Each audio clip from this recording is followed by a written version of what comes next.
আসসালামু আলাইকুম WhatsApp best. আজকে ঘুম থেকে উঠেই মনে করলাম যে আপনাদের সাথে আজকে শেয়ার করি আমি কী করি দৈনিক জীবন।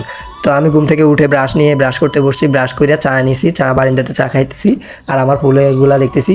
তো বাতাসও অনেকটা আছে, ভালো লাগতেছে। তো এখন বাইরে যাব, বাইরে কোথায় যাচ্ছি আর কি করতেছি সবগুলো আপনারা দেখবেন, ফুল ভিডিও দেখতে হবে।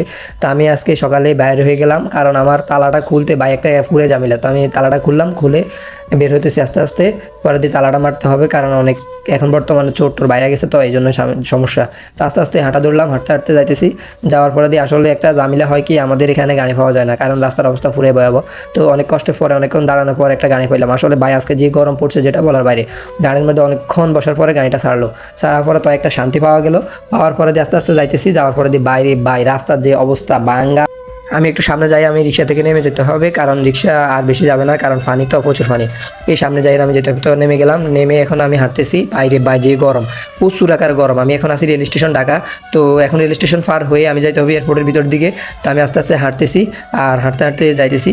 যাই সামনে, এই তো এখন ঢুকবো, এয়ারপোর্টের ভিতরে ঢুকে গেলাম। ঢুকে যাওয়ার পরে দিই অ্যান্ড বেড়াকে দেখছি বা উড়ে কীভাবে তাকাই রয়েছে বেড়াকে। এরপরে ঢুকে যায়, আমার মামার সাথে দেখা হয়ে গেলো। তো মামার ফ্রেন্ড আর কেউ নেই, তো ওনার সাথে দেখা হলো আমার সাথে। তো ওনার সাথে একসাথে ভিতরে ঢুকবো। ঢুকার পরে দিয়ে আরেক মামা আসবে, মামার ফ্রেন্ড, উনি বিদেশ থেকে আসতেছে। আমার মামা বিদেশ থেকে খেজুর আরও অনেক কিছুই দিয়েছে। তো এগুলা আমি রিসিভ করার জন্য এয়ারপোর্ট আসা মেন উদ্দেশ্য। তো এখন ওনার সাথে আমাদের দেখা হবে আরও পরে। উনি এখন বিমানসে।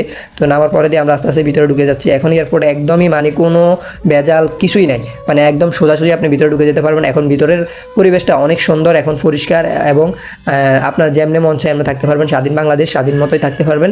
অ্যান্ড এখন আমরা মানে ভিতর দিকে ঢুকতেছি। ঢুকার পরে দিয়ে দেখি আমার সাথে দেখা হয় কিনা।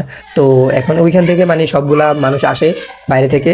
তো এখন আমি আপনাদেরকে এই যে পরিবেশটা দেখাচ্ছি, এত সুন্দর দেখছেন মানুষ। আগে এখানে ঢুকা যেত না, তো এখন ঢুকা যায়। তো সবাই দেখতে থাকেন আর এনজয় করেন।